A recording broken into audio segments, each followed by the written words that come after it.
आमच्या शेजारी एक जणानं 4-5 कोटी रुपये खर्च करून बंगला बांधला आहे आणि ते काका मला रोज जाता येता थांबवतात आणि रोज मला त्या बंगल्याविषयी काही ना काही सांगत असतात. आणि त्यांनी कष्टानं बांधला आहे, आपल्याला ऐकायला काय अडचण आहे का? ते जर सांगतायत तर आपण ऐकून घेतलं पाहिजे. मी सगळं ऐकतो. काहींना खूप अशी खोड असते, ते ऐकत नाहीत. कुणी कौतुक करायला लागलं, कुणी सांगायला लागलं की ते जाता जाता त्याला सांगून जाणार ते सगळं ठीक आहे, पण ते किचनची दिशा बघा. ते बिचारा इतकं टेन्शनमध्ये येत आहे. आता मला सवय होऊन गेली आहे की मी तिथून जाताना काका मला थांबवणार आहेत आणि बंगल्याविषयी काहीतरी सांगणार आहेत. काल परवा काकांची माझी पुन्हा भेट झाली. आता मात्र ते बंगल्याविषयी एकही शब्द बोलायला तयार नव्हते. अर्धा तास झाला, पाऊण तास झाला. जाता आता मी म्हटलं, काका आज तुम्ही काहीच बोलत नाहीत बंगल्याविषयी, झालं काय? ते म्हणले, बंगल्यात आता काहीच राहिलं नाही. म्हटलं असं कसं? अगदी काल बांधलाय असा दिसतोय, अजून रंग इकडचा तिकडं नाही, 2-4 वस्तू तर नवीन दिसतात आणि तुम्ही म्हणतायत बंगल्यात काहीच राहिलं नाही. अरे बाबा, काही उरलं नाही रे त्यात. म्हणलं झालं काय? म्हणले आपल्या शेजारच्याने ना याच्यापेक्षा मोठा बांधला हो, आता यात राहिलंय काय? म्हटले आपण कायम तुलनेत आहोत. आपला मुलगा किती चांगला आहे हे ठरवताना सुद्धा आपण कुणासोबत तरी कम्पेअर करत असतो. तो अमुक अमुक बघितलाय का आणि तू काय करतोय? आपण सगळे एकमेकांपेक्षा वेगळे आहोत. आणि मला वाटलं आपल्या लेकरांमधलं वेगळे पण आपल्याला ओळखता आलं पाहिजे. सचिन तेंडुलकर सारखा षटकार ऐश्वर्या रायला मारता येईल का? ऐश्वर्या राय सारखा ठुमका लता दिदींना देता आला असता का? लता दिदींसारखं गाणं अशोक सराफला म्हणता येतं का? तुम्ही जर मला म्हटले ना तुम्ही बोलत राहा तासभर, मी बोलेल. पण तुम्ही जर मला म्हटलात आता नगरवरनं आलाय, जाता जाता हडपसरमध्ये एखादी कुस्ती करून जा, आपल्याच्यानं जमणार नाही. आपण सगळे एकमेकांपेक्षा वेगळे आहोत आणि आपल्याला आपल्यातलं वेगळे पण ओळखता आलं पाहिजे. ज्या दिवशी आपल्याला आपल्या लेकरांमधलं वेगळे पण सापडेल ना, त्या दिवशी जगण्यात मजा आहे. पण आपण सगळे मार्कांचे हिशोब मांडतो. पोरांची प्रगती मोजण्याचं एकक जर काय असेल तर गुणपत्रिकेला आलेली गुणांची सूज. पण मी असं म्हणत नाहीये की तुम्ही मार्क मिळवू नका, मार्क मिळवण्यासाठी अपेक्षित असणारी तंत्र विकसित करू नका, ती कौशल्य विकसित करू नका.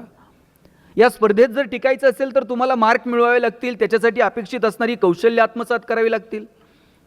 पण केवळ आणि केवळ मार्क म्हणजेच शिक्षण आहे, या मानसिकतेमध्ये आपण जे अडकलोय ना, हे पोरांच्या भविष्यासाठी खूप धोकादायक आहे. मुलं त्या शिक्षणाचा आनंद घेतात का? मराठीचा एखादा धडा वाचताय, त्या लेखकासोबत तुमची मैत्री व्हायला हवी. गणित सोडवताय, गणितातले आकडे असे डोळ्यासमोर खेळायला हवेत. लॅबोरेटरीमध्ये जाऊन काही प्रयोग करताय, त्या सायंटिस्ट सोबत तुम्ही गप्पा मारायला हव्यात. इतिहास अभ्यासताय, त्या इतिहासातल्या पात्रांसोबत तुम्ही संवाद साधायला हवा. भूगोल अभ्यासताय, भूगोलातले अक्षांश आणि रेखांश असे डोळ्यासमोर दिसायला हवेत. इतकं एकरूप जेव्हा आपण त्या अभ्यासासोबत होऊ ना, तेव्हा त्या अभ्यासाची मजा वाटायला लागेल, आनंद वाटायला लागेल.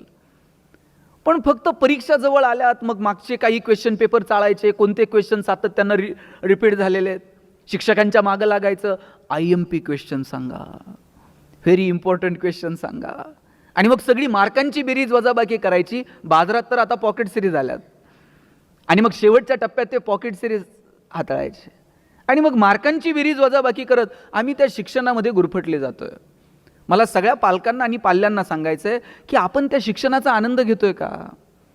तुम्ही तुमच्या वडिलांना विचारा, आईला विचारा. बहुतांशी मराठी शाळेत शिकलेले आईवडील असतील. बाईंनी एखादी कविता चालीत म्हणून दाखवायची आणि पोरांनी ती त्यांच्या पाठीमागे म्हणायची. कितीतरी कविता आजही तोंडपाठ आहेत, कारण त्या कविता ही माणसं जगलीत, त्या गोष्टींशी जुळून घेत अभ्यास करत तिथपर्यंत ती माणसं पोहोचली आहेत. आजही आपण त्या गोष्टींचा आनंद घेतो का? की मग सगळंच मार्कांसाठी आहे? भूगोल मार्कांसाठी, इतिहास मार्कांसाठी, इतिहासातली पात्र ही मार्कांसाठी. मग शिवाजी महाराज 4 मार्काला, संभाजीराजे 5 मार्काला. तुकाराम महाराजांचा अभंग तर जरा अवघड आहे, ऑप्शनला टाकू म्हटले. परवा तर 10वीतला एक पोरगा मला विचारत होता, सर या वर्षी मराठीच्या पेपरला ज्ञानदेव पडणार आहेत का तुकाराम पडणार आहेत? मी म्हटलं हे पडतील कसे ज्यांनी महाराष्ट्र उभा केला? सगळं कसं मार्कांसाठी असेल? तुम्ही बघा, मैदानावरती पोरं खेळत नाहीत, लॅबोरेटरीमध्ये जाऊन प्रयोग करत नाहीत, ग्रंथालयात जाऊन काही अवांतर पुस्तक आणून वाचत नाहीत. आपण वाचलं पाहिजे. सिलेबसच्या पलीकडे जाऊन शाळांमध्ये ग्रंथालय आहेत, तिथली 2-5 पुस्तकं तरी आपण हाताळली पाहिजेत. एखाद्या आवडत्या पुस्तकावरती कुटुंबामध्ये चर्चा व्हायला हवी. शाळेमध्ये चर्चा व्हायला हवी. अण्णाभाऊ साठेंनी लिहिलेलं फकीरा, त्या फकीरातला तो नायक, अन्यायाच्या विरोधात लढण्याची त्याची ती जिद्द, काय काय किती या फकीरा कादंबरीवरती चित्रपट आला, जगभरापर्यंत पोहोचली. माझी सगळ्या इथं जे बसलेले सगळे तरुण मुलं आहेत ना, तुम्ही तुमच्या आईला वडिलांना विचारा. 10वीच्या सुट्टीत यातल्या निम्म्या आईबापांनी ययाती वाचले, मृत्युंजय वाचले, छावा वाचले. सुट्टीमध्ये वडिलांनी पुस्तकं आणून ठेवायची घरात आणि मग त्या पुस्तकांवरती पेन्सिलनं मारलेल्या रेघा, वहीत लिहून ठेवलेली आवडलेली वाक्य, याच्यात मस्त रमून जायची हो माणसं. आता आम्ही 24 तास मोबाईलवरती आहोत. आम्ही जर मैदानावर खेळायला गेलो ना, आई काठी घेऊन पळत यायची, बाद झालं रे खेळायचं, चला आता अभ्यासाला बसा.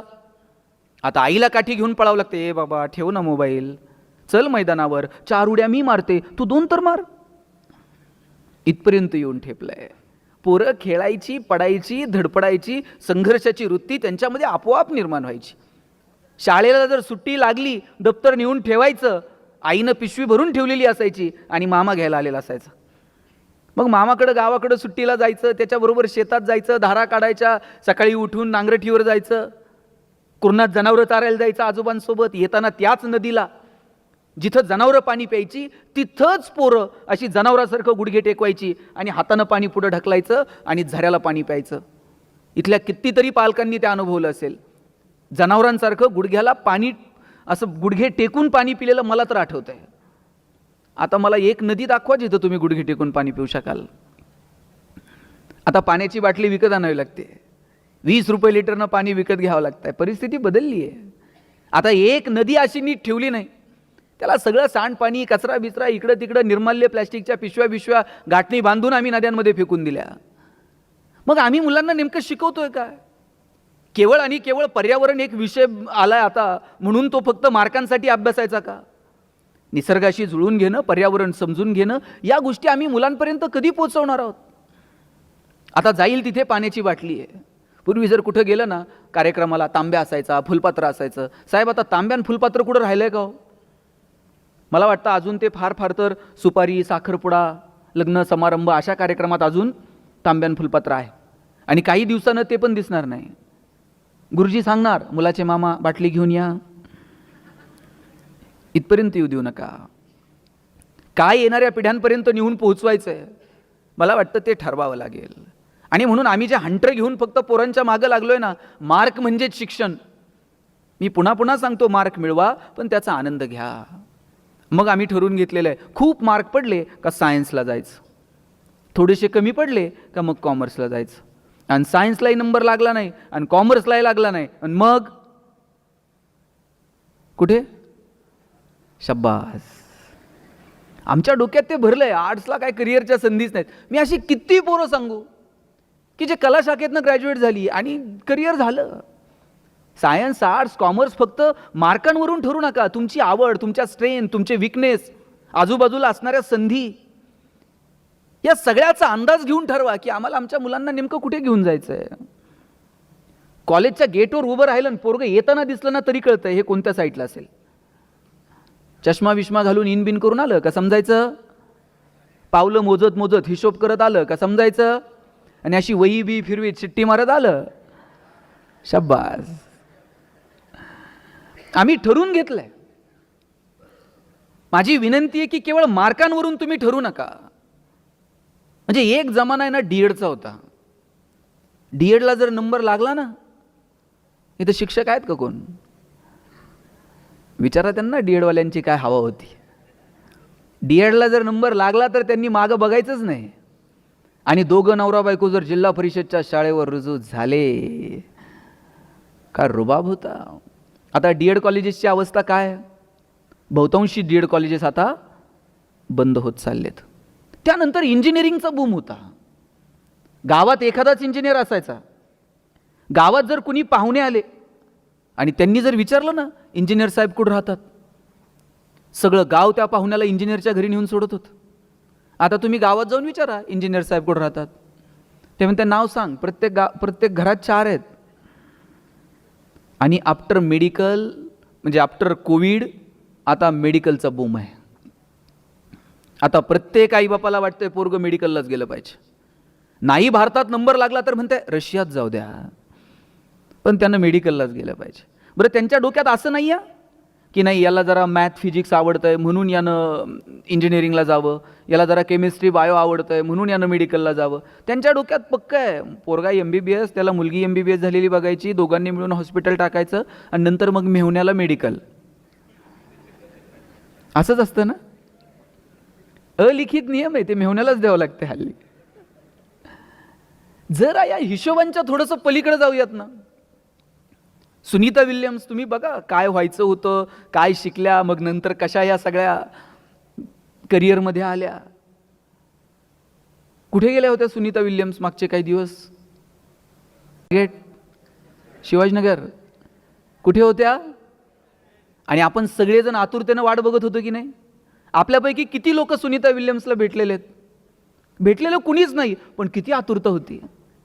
अरे तुम्ही तर शिकलेली, तुम्ही शिकतायत, अंतराळात कशासाठी गेलायत, काय गेलायत, त्यातनं काय होणार आहे, काय नवीन अपडेट्स मिळणार आहेत, त्याचा तुमच्या माझ्या जीवनावर काय परिणाम होणार आहे, हे किमान सायन्सची पोरं वाचत असतील, अभ्यासत असतील.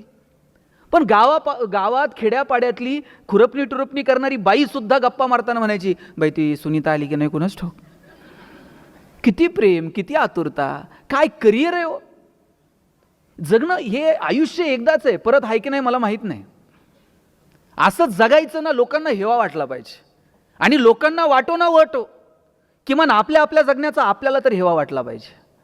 अरे आम्ही जगलो आमच्या मस्तीत, आम्ही जगलो आमच्या धुंदीत. सचिन तेंडुलकर दिसायला एवढासा, एका मॅचमध्ये एक बाउन्सर असा नाकावर येऊन आदळला, नाका तोंडातनं रक्त यायला लागलं. लोकांना वाटलं आता स्ट्रेचर बोलवतील आणि घेऊन जातील.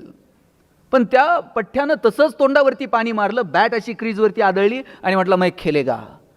आणि त्या दिवशी जो दटून राहिला ना क्रिकेटच्या क्षेत्रात, जगाचा बाप झाला. काय करिअर आहे आणि काय कमालीचा आत्मविश्वास आहे हो सचिनकडे. म्हणजे सचिन क्रीजवर खेळतोय, भारत आणि ऑस्ट्रेलिया मॅच सुरू आहे आणि भारताला जिंकायला साधारणतः 47 धावांची गरज आहे.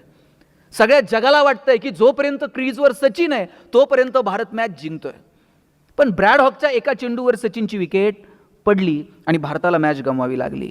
त्या ब्रॅड हॉकला असला आनंद झाला की अरे जगातला सगळ्यात श्रेष्ठ फलंदाज आणि त्याची विकेट मी अगदी करिअरच्या सुरुवातीला घेतली. त्यानं रेफरीकडनं चेंडू मागून घेतला, पॅव्हेलियनमध्ये गेला आणि सचिनला म्हटला, सचिन तू जगातला सगळ्यात महान फलंदाज आहेस, या चेंडूवर मी तुझी विकेट घेतली, आयुष्यभर हा चेंडू मी माझ्या शोकेशमध्ये जपून ठेवेल, मला याच्यावर तुझी ऑटोग्राफ देशील? सचिननं ऑटोग्राफ दिली, पाठीवरती थाप मारली आणि जाताना त्याला म्हटला, it will never happen again, परत असं घडणार नाही. आणि त्यानंतर कधीच ब्रॅड हॉकच्या चेंडूवर सचिनची विकेट पडली नाही. याला आत्मविश्वास म्हणतात. चुका होतात, घडतात, पण एकच चूक परत परत करायची नसते. बदलूयात, काहीतरी नवीन करूयात, झालेल्या चुका सुधारवण्यासाठी सातत्यानं प्रयत्न करूयात आणि त्याच्यासाठी कधीतरी स्वतःच्या अंतर्मनात डोकावून पाहूयात. माझी पालकांना विनंती आहे की आपली लेकरं ही वेगळी आहेत, युनिक आहेत, त्यांच्यामधलं वेगळेपण ओळखा, त्यांच्या चांगल्या गुणांचं कौतुक करा. आपण त्यांच्यातले दोष शोधण्यात वेळ वाया घालवतो. तुम्ही म्हणाल मग दोष ओळखायचे नाहीत का? जरूर ओळखायचे. मग सांगायचे नाहीत का? जरूर सांगायचे. पण दोष हे कानात सांगायचे असतात आणि कौतुक हे चार चौघात करायचं असतं. आपण उलट करतो. बघा पोरांनी टाळ्या वाजवल्यात आणि ते पण असं आईकडं बापाकडं बघत. नाही आवडत पोरांना. तुम्ही पाहुणे आल्यानंतर म्हणणार, बावळटाचा आहे ना, अभ्यासच करत नाही, मोबाईलच घेऊन बसतोय आणि किती वेळा सांगायचं आहे. पाहुणा म्हणणार आहे का, फारच बावळट आहे, मी घेऊन जातो आणि परत सुधरून आणून देतो. ते आपल्यालाच सुधारायचं आहे. उलट पाहुण्याच्या देखत म्हणायचं, आमचा दादा इतका हुशार आहे ना, दादा पाहुण्याच्याच पुढं पुस्तक घेऊन बसताय का नाही बघा. आणि तुम्ही पाहुण्याच्या देखत म्हणून बघा, दादा बावळट आहे, दादा बाहेर जात आहे, पाहुण्याच्या बुटात पाणी होत आहे, लेसला लेस बांधतंय. मग तुमची इज्जत घालवायची एकही संधी दादा सोडत नाही. कौतुक करा हे चार चौघात आणि दोष जे सांगायचे ते कानात सांगा. आणि माझी विनंती आहे, तुम्ही तुमच्या गप्पांचे विषय बदला. आपण कोणत्या विषयांवरती आपल्या मुलांशी गप्पा मारतो, संवाद साधतो, ते विषय आपण बदलून बघूयात. मुळात आपण संवाद साधतो का हाच प्रश्न आहे.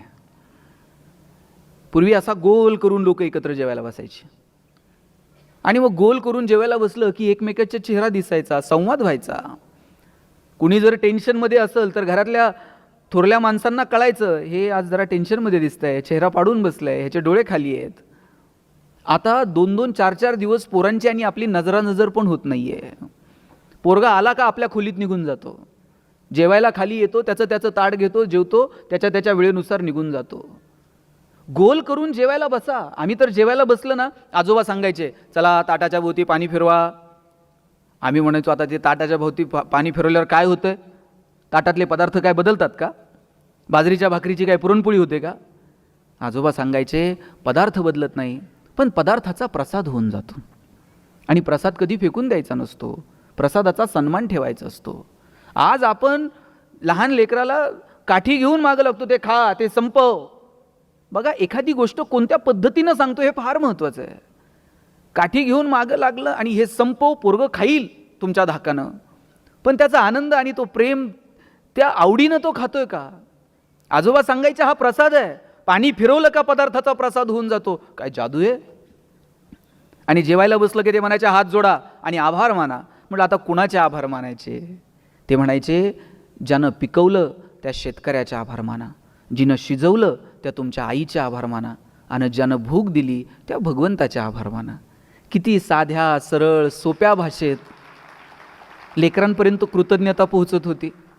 आता गोल करून बसायला कुणाला वेळ नाही. इथं प्रत्येकजण आपापल्या वेळेनुसार येतो. मला मान्य आहे आपण बिझी आहोत, प्रत्येकाच्या कामाच्या वेळा वेगळ्या आहेत. आता आईलाही कामाला जावं लागतं, वडील त्यांच्या वेळेला कामाला जातात, घरातली सगळी माणसं बिझी आहेत. महिना 15 दिवसातनं तर एकदा एकत्र येऊन जेवता येईल की नाही? विशिष्ट वेळ ठरवा की नाही 8 दिवसातनं ह्या दिवशी, सुट्टीच्या दिवशी आम्ही एकत्र जेवणार आहोत. आठवड्यातनं, महिन्यातनं एक दिवस असा ठरवून घ्या की सगळेजण गप्पा मारायला आपण बसणार आहोत. गप्पांचे विषय ठरवा, सांगा ह्या 8 दिवसांना आहे ना, हे जे आत्ता अमुक अमुक विषय चाललाय ना, याच्यावरती आपल्याला बोलायचं आहे रे. त्या निमित्तानं पोरं तयारी करतील, त्या संदर्भानं काहीतरी वाचतील. त्यांना कळेल की पप्पांच्या समोर मला आता या विषयावर बोलायचं आहे, मला या विषयावर सांगायचं आहे. ती त्यांचं मत तयार करतील. आणि मी मगाशी जसं म्हटलं की तुम्ही हंटर घेऊन तुमची मतं फक्त लादू नका. तुम्हाला तुमच्या मुलाचं नसेल पटत, किंवा पोरांना तुम्हाला तुमच्या पप्पांचं नसेल पटत एखादी गोष्ट, ती अशी ताणून मारून हाणून किंवा फक्त विरोधाला विरोध करून नाही सांगायची. सांगताना सुद्धा आपल्याला ते आपलं प्रकट होण्याचं जे स्किल आहे ना, ते सुद्धा डेव्हलप करता येईल का बघा. म्हणजे एक साधं उदाहरण सांगतो तुम्हाला. स्वामी विवेकानंदांचे गुरु परमहंस रामकृष्ण परमहंस आणि केशवचंद्र सेन यांच्यामधला संवाद आहे. आणि दोघं कोणत्या विषयावर बोलत होते? देव आहे की नाही याच्यावरती दोघांना आपापलं मत मांडायचं होतं. केशवचंद्र सेन उभे राहिले बोलायला आणि ते पटवून देत होते की देव कसा नाही आहे. आणि समोर रामकृष्ण परमहंस बसलेले आहेत आणि केशवचंद्र सेन इतक्या ताकदीनं त्यांचा विषय मांडत होते, भारावून गेले हे सगळं ऐकून परमहंस. आणि ते बोलता बोलता उठायचे, मध्येच थाप मारायचे आणि म्हणायचे वा वा केशव, काय बोलतोयस तू, तू काय सुंदर मुद्दा मांडला, काय तुझा शास्त्रार्थ, काय तुझं वक्तृत्व, काय तुझं प्रभुत्व, काय तुझा विचार, भारावून टाकलं तुम्हाला. आणि इतकं कौतुक करत होते ते केशवचंद्र सेन यांचं. शेवटी केशवचंद्र सेन यांचं बोलणं थांबलं आणि केशवचंद्र सेन यांचं बोलणं थांबल्यानंतर रामकृष्ण परमहंस उठून उभे राहिले, जवळ गेले, त्याला मिठी मारली आणि म्हटले केशवा, काय सुंदर बोललास रे. केशवचंद्र सेन म्हटले याचा अर्थ तुम्ही मान्य केलं देव नाही म्हणून. छे छे, उलट आता तर माझी खात्री झाली, तू इतका सुंदर बोललास याचा अर्थ देव असलाच पाहिजे. त्याच्या कृपेशिवाय इतकं सुंदर बोलणं शक्य आहे का? आपला मुद्दा आपण कोणत्या पद्धतीनं मांडतो ह्याला फार महत्त्व आहे. आणि आपल्या जे डोक्यात आहे ना, हाणून मारून ती परिस्थिती होती, त्या परिस्थितीत तसे निर्णय घ्यावे लागतात. परत मी असंही म्हणत नाही की पालक म्हणून तुम्ही फक्त गोड गुलाबीनी वागा. आणि तुम्हाला जर कोण म्हणत असेल ना पालकांना, तुम्ही विद्यार्थ्यांचे मित्रमैत्रिणी बना, अजिबात बनू नका. त्यांना खूप मित्रमैत्रिणी ऑलरेडी, तुम्ही त्यांचे चांगले आईबापच व्हा. ते मित्रमैत्रिणी बनायच्या फंदात गेलं का ते पोरगं बापाच्या गळ्यात हात घालतंय. आणि ते आईला तर सरळ म्हणते, ए आई तुला काय कळतं ग. एवढं पण मित्रत्वाचं नातं ठेवू नका. योग्य वेळी कान पकडा, योग्य वेळी पाठीवरनं थाप मारा, योग्य वेळी गोडी गुलाबीत संवाद साधा. पण ते तारतम्य ठेवून आम्हाला वागता आलं पाहिजे. प्रत्येक वेळीच प्रतिकार नाही आणि प्रत्येक वेळी प्रतिसादही नाही. मला असं नेहमी वाटायचं की प्रत्येक वेळीच आपण प्रतिसाद दिला का छान होतं. आणि म्हणून मला जर कोणी विचारलं ना सुखी जगण्याचा मंत्र काय, मी म्हणायचो प्रतिकार नको प्रतिसाद द्या. प्रतिकारासाठी कशाला वेळ घालता. दोघं नवरा बायकोंनी डायरीवर लिहून घेतलं प्रतिकार नको प्रतिसाद द्या गणेश शिंदे. घरी गेल्यानंतर बायकोनं अशी पर्स फेकली, नवऱ्याच्या डोळ्यात डोळे घालून पाहिलं आणि म्हटली मैं तेरे लिए मर जाऊंगी मिट जाऊंगी. बायको म्हणली मैं तेरे लिए मर जाऊंगी. नवरा म्हटला बघ कसं जमतंय तसं कर म्हटलं. म्हणे आता हे काय, नाही ते सकाळी सरांनी सांगितलं ना प्रतिकार नको. कधी प्रतिकार करायचा, कधी प्रतिसाद द्यायचा, ह्याचं तारतम्य नको का. कोणती गोष्ट कोणत्या पद्धतीनं येणाऱ्या पिढ्यांपर्यंत पोहोचवायची याचं तारतम्य आपल्याला ठेवावं लागेल. आणि माझा दावा आहे, आपण जसं सांगू तसं मुलं वागत नाहीत, आपण जसं वागू तसं मुलं वागतात. आदर्श हे केवळ सांगण्यातनं निर्माण होत नाहीत, आदर्श हे वागण्यातनं निर्माण होतात. पोराला सांगायचं व्यसन करू नये, घरात सुविचार लिहून ठेवायचा व्यसन करू नये, आणि बापानंच पोराला सांगायचं जा जरा गॅसच्या शेगडीवरनं सिगरेट पेटून आण. पोरगा असं येते जसं ऑलिम्पिकची ज्योत घेऊन आलंय. बाप कानातनं धूर काढतो, नाकातनं धूर काढतो, हे सगळ्यात शाळेत सांगतो जादूगार बाप आहे कानातनं धूर काढतो. आपण लेकराला सांगायचं खोटं बोलू नये, आणि पाहुणे आल्यानंतर सांगायचे त्यांना सांग पप्पा घरात नाहीत म्हणून. आपण जसं वागू तसं मुलं वागणार आहेत. माझ्या वडिलांची मिराशिगा मिरवीनं तुझी चरणसेवा पांडुरंगा. तुकोबारायांना सांगावं वाटलं की अरे आम्ही जे काही करतोय ते आमच्या बापदाद्यानं घालून दिलेला मार्ग आहे आणि त्याच्यामुळे आम्ही इथपर्यंत आलेलो आहोत. काय आज आपण सगळ्यांनी छावा पाहिला. छावा कुणालाही म्हणतात का? छावा कुणालाही म्हणत नाहीत. त्याच्यासाठी बाप सिंह असावा लागतो. बाप सिंह आहे म्हणून छावा. आपण आपल्या लेकरांच्या समोर काय आदर्श निर्माण करायचे मला वाटतं ते ठरवावं लागेल. आमच्याकडे एक वाडा आहे, त्या वाड्यामध्ये एक पाटील राहतात आणि बिचारे वजन वाढलेलं आहे, वर गॅलरीत फिरत असतात, खाली येत नाहीत फारसं, वरच चक्कर मारत असतात. आणि त्यांचा नित्यक्रम ठरलेला आहे, संध्याकाळी चक्कर मारायला वाड्यातल्या त्या गॅलरीमध्ये एरझरा मारत असतात. गावातलं एक लहान पोरगं खाली येणार वाड्याच्या, आणि पाटील फिरायला लागलं त्या खालून वर बघणार आणि म्हणणार पाटील जिवंत आहे त्यावर काही नाही, गेल्यावर कसं करायचं. 4 लोकांना तर पाटील झेपल का? काही घेणं देणं आहे का हो? चांगला विचार करावा, चांगलं चिंतन करावं, याचं वजन कसं कमी होईल, याचं टेन्शन किती असेल बाबा, ह्याला किती त्रास असेल, काहीतरी त्याला सांगावं बाबा हे कर ते दिलं सोडून, आणि 4 लोकांना झेपल का. पाटील म्हणलं याला वर बोलवा. वर बोलवलं, कोंडून ठेवलं पोरगा. ते वडील पळत आले, म्हणले पाटील पोराला का कोंडलं. म्हणले हे संस्कार केले का? मी आपला माझ्या टेन्शनमध्ये एरझरा मारतोय आणि ती खालून वर बघतोय म्हणते गेल्यावर कसं करायचं आणि 4 लोकांना झेपल का. ते म्हणले पाटील लहान लेकरू होते, काय कळतं त्याला, गेल्यावर कुठं संवेदना असतात का. आणि नाही 4 लोकांना झेपलं ना म्हणला हातपाय तोडून असं सुट्ट सुट्ट करून घेऊन जा म्हणला. पाटील म्हणले लेकराची चूक नाही, हे बेनं खराब आहे. आजोबा पळत आले, म्हणले काय झालं पाटील, नातवाला कोंडले, पोराला कोंडले, काय गडबड काय. ते म्हणले हे संस्कार केले. तुझा नातू म्हणतंय 4 लोकांना झेपल का, आणि तुझं पोरगं म्हणतंय हातपाय तोडून नेऊ. पाटील गेल्यावर रुपयावर जात नाही, आणि कशाला म्हणले ते शरीराची विटंबना करायची. आजा म्हणतंय पाटील तुम्ही गेले ना वाड्यालाच काढी लागून टाकू. म्हणले काय असतं, तुम्ही जे पेरणार आहात तेच उगवणार आहे. गहू पेरून ज्वारी उगवते का? ज्वारी पेरून हरभरा उगवतोय का? आपण जे पेरणार ते उगवणार. म्हणून काय पेरायचं ना लेकरांच्या बाबतीमध्ये ते ठरवावं लागेल. मुलांच्या आयुष्यामध्ये मुलांना फक्त आपण हे बघा, आपल्या डोक्यात काय माहिती आहे का बहुतांशी पालकांच्या, नाही मला नाही मिळालं मग आता मुलासाठी करूयात, आम्ही सायकलवर गेलो मग पोराला गाडी घेऊन देऊयात, आमच्या वेळेस नव्हत्या एवढ्या सुविधा म्हणून पोरांना देऊन टाकूयात. त्यांना फक्त त्या सुविधांच्या त्या कोटामध्ये असं अडकून ठेवू नका. काही काही गोष्टींच्या अभावात सुद्धा मजा असते. एखादी गोष्ट नाही आणि एखाद्या गोष्टीला नाही म्हणणं हे सुद्धा आपल्याला जमलं पाहिजे हो. आपण कोणत्याच गोष्टीला नाही म्हणायला तयार नाही होत. नाही पप्पा मला ते पाहिजे म्हणजे पाहिजे, पप्पा काही करल तिकडे पण पोराला ते आणून देईल. आणि बापाची मानसिकता काय असते माहिती आहे पोरांनो, नाही मला नाही मिळालं, माझ्या वेळेस नव्हती सुविधा, आता आहे पोरांच्या नशिबानं मग देऊन टाकू. पण काय द्यायचं, कधी द्यायचं, कोणत्या गोष्टी. तुम्ही कितीतरी श्रीमंत कुटुंबातले पालक बघा, त्यांची काहीही विकत घेऊन द्यायची त्यांची कॅपॅसिटी आहे. पण बहुतांशी उद्योगपतींनी पहिली काही वर्ष पोरांना स्वतःच्याच कंपनीत 5-10 हजार रुपये काम नोकरी करा दे. तुला त्या 5 रुपयाची 10 रुपयाची 5,000ची 10,000ची किंमत कळली पाहिजे. शेतकरी जर कोण असेल तर तुमच्या लक्षात येईल, पिकाला रोज पाणी देतो का हो शेतकरी? काही दिवस जरा ताण द्यावा लागतो, साध्या सरळ सोप्या भाषेत. तो ताण दिल्याशिवाय त्या पिकाला त्या पाण्याचीही मजा कळत नाही. आणि म्हणून तो ताण सुद्धा आपल्याला आपल्या लेकराला योग्य वेळी देता येतो का, याची काळजी आपण घेतली पाहिजे. सगळ्याच गोष्टी रोज तुम्ही त्याला पुरवल्या नाही जुळणार. 2-2, 2.5 वर्षाच्या पोरांच्या हातात तुम्ही मोबाईल देऊन टाकले हो. आणि बाप असं कौतुकानं सांगताय, मला कळत नाही ते त्याला कळतंय म्हणते मोबाईलमधलं. पोरगं जर रडायला लागलं ना, आई त्याला जवळ घ्यायची आणि जवळ घेतल्याबरोबर पोरगं रडणं थांबवत होतं. आता पोरगं रडायला लागल्यावर आई काय करते, मी सांगू का तुम्ही सांगता?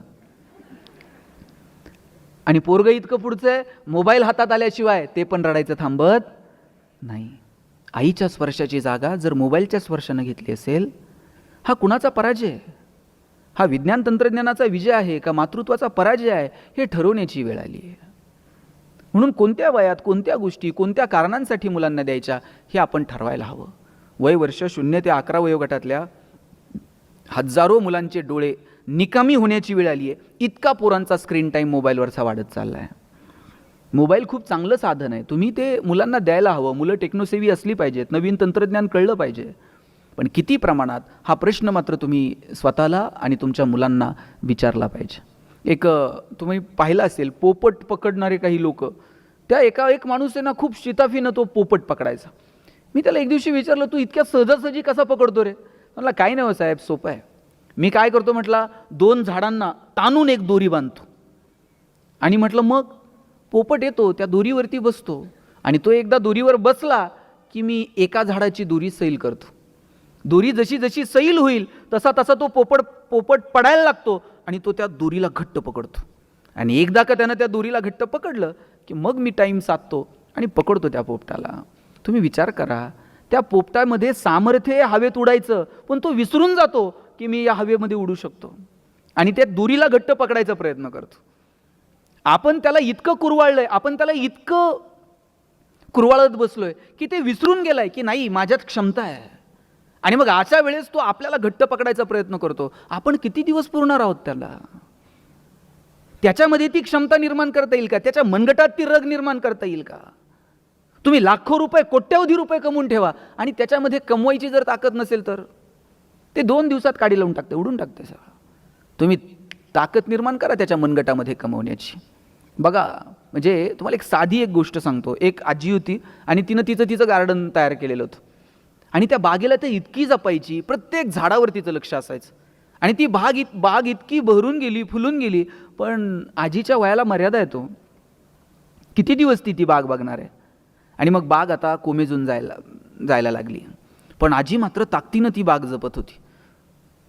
पण आजी आता अंथरुणाला खिळली आणि मग मात्र आजीला टेन्शन आलं की अरे, मी जोपर्यंत बरी होते तोपर्यंत प्रत्येक झाडाला मी जपत होते, आता या झाडाला कोण जपणार?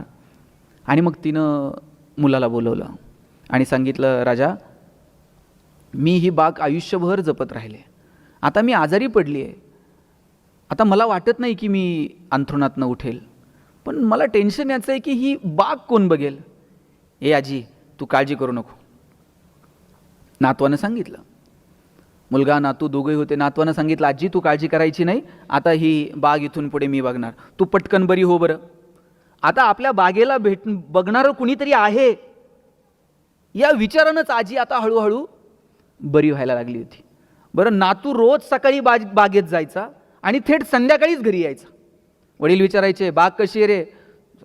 पप्पा, सकाळपासून संध्याकाळपर्यंत मी बागेतच आहे. आजी तर 2 तास जायची, मी दिवसभर बागेत आहे. पोरगा रोज जायचा, सकाळी संध्याकाळी घरी यायचा. 1 महिन्यानं आजी बरी झाली आणि आजीनं आणि बापानं ठरवलं, चला आता बागेत जरा फेरफटका मारून येऊ. आणि बागेत फेरफटका मारायला आले, बघितलं तर सगळी झाडं सुकून गेलेली होती. मग या पोराला विचारलं, बाबा तू रोज सकाळी 8ला येतोय, संध्याकाळी घरी येतोय, रोज बागेत आहे, तू काय करत होता? तू काय काळजी घेतली? अहो म्हटलं, मी खूप काळजी घेतली हो. आल्यानंतर मी प्रत्येक पान ना पान पुसून काढत होतो, प्रत्येक झाडाचं खोड फांदी सगळे पुसून घ्यायचो, त्या झाडांना कुरळायचो, त्या फुलांचा पापा घ्यायचो, त्या झाडाला मिठी मारायचो, जवळ घ्यायचो. मी किती काळजी घेतली, पण नाही हो ही बाग टिकली. मग त्या आजीनं सांगितलं, राजा, कुरवाळणं, जवळ घेणं, त्याला मिठी मारणं, याला काळजी घेणं नाही म्हणत. त्याला योग्य वेळी पाणी घालावं लागतं, योग्य वेळी पाणी तोडावं लागतं, योग्य वेळी ताण द्यावा लागतो, जनावरांनी खाऊ नये म्हणून कधी झाडांना कुंपण घालावं लागतं आणि मग ती बाग बहरते फुलते. आपल्या डोक्यात आहे थोडीशी काळजी घ्यावी, त्याला रोज गन पावडर लावावा, त्याला नवनवीन कपडे घालावेत, त्याला रोज आल्याबरोबर कुरवाळावं, रोज त्याच्या गालावर ओठ टेकवावेत, म्हणजे मुलांची काळजी घेणं आहे. योग्य वेळी ताण द्या, योग्य वेळी कानाला पकडा, योग्य वेळी त्याच्या पाठीवर थाप मारा, योग्य वेळी डोळे मोठे करा, योग्य वेळी त्याच्या डोळ्यात पहा. मला वाटतं हे लेकरांची काळजी घेणं आहे. आमची काळजी घेण्याची जी व्याख्या आहे ना, ती पहिल्यांदा आम्हाला बदलावी लागेल आणि मुलांना कोणत्या पद्धतीनं कोणत्या गोष्टी सांगायच्या हे ठरवावं लागेल.